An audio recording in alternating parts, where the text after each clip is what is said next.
Assalamualaikum warahmatullahi wabarakatuh.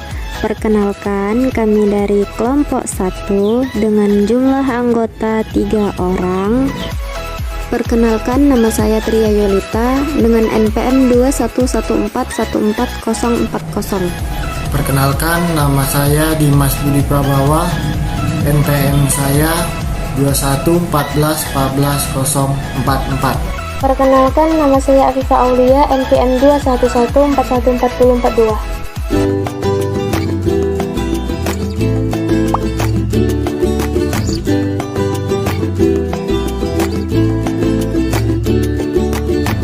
Pengertian kepribadian secara etimologi berasal dari bahasa Inggris, yaitu personality, dan personality ini secara etimologi berasal dari bahasa Latin, yaitu person atau kedok, dan personer yang artinya menembus.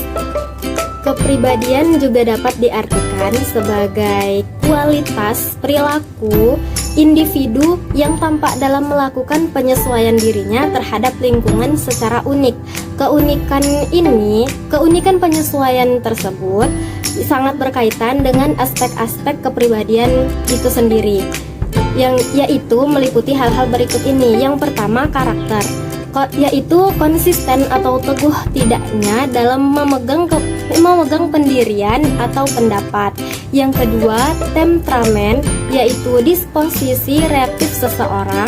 Yang ketiga, sikap, yaitu sambutan terhadap objek yang bersifat positif, negatif, atau ambivalen atau ragu-ragu.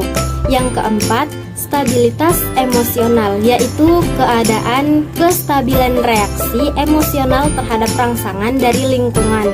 Yang kelima, responsibilitas atau tanggung jawab, yaitu kesiapan menerima resiko dari tindakan atau perbuatan yang dilakukan. Yang keenam, ada sosiabilitas, yaitu disposisi pribadi yang berkaitan dengan hubungan interpersonal. Salah satu kata kunci dari kepribadian ini adalah penyesuaian.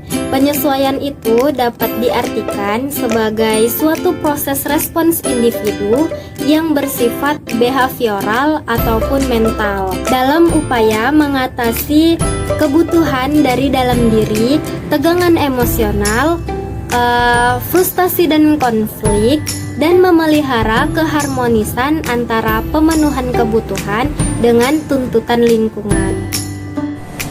Karakteristik remaja.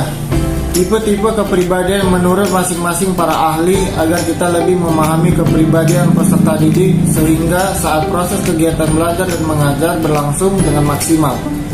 Ada beberapa tipe kepribadian.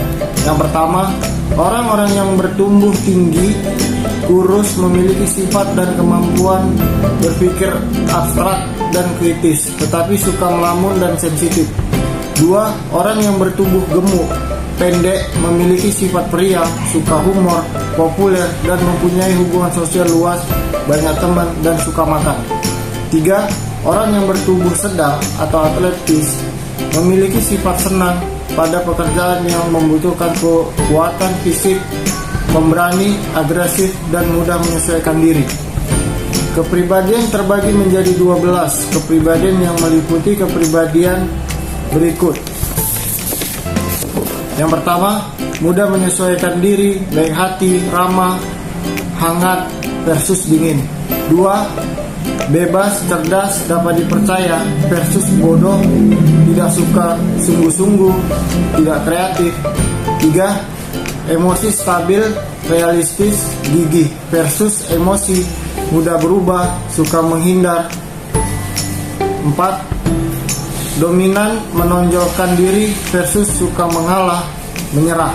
Lima, riang, tenang, mudah bergaul, banyak bicara versus mudah berkobar, tertekan, sedih. 6. Sensitif, simpatik, lembut hati versus keras hati, kaku, tidak emosional. 7. Berbudaya estetik versus kasar, tidak berbudaya.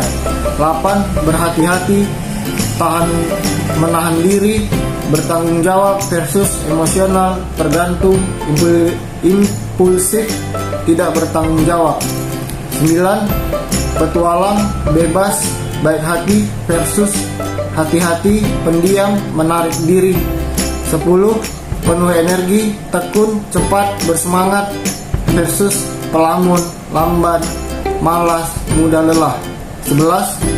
Tenang, toleran versus tidak tenang, mudah tersinggung.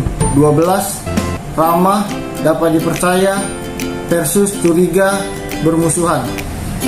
Pada periode anak sekolah, karakteristik anak secara sederhana dapat dikelompokkan atas 3 hal. Yang pertama, kelompok anak yang mudah dan menyenangkan. 2. Anak yang biasa-biasa saja. 3. Anak yang sulit dalam menyesuaikan diri dan sosial, khususnya dalam melakukan kegiatan pelajaran di sekolah. Selanjutnya ada faktor-faktor yang mempengaruhi kepribadian remaja. Ada 2 faktor yang mempengaruhi kepribadian remaja.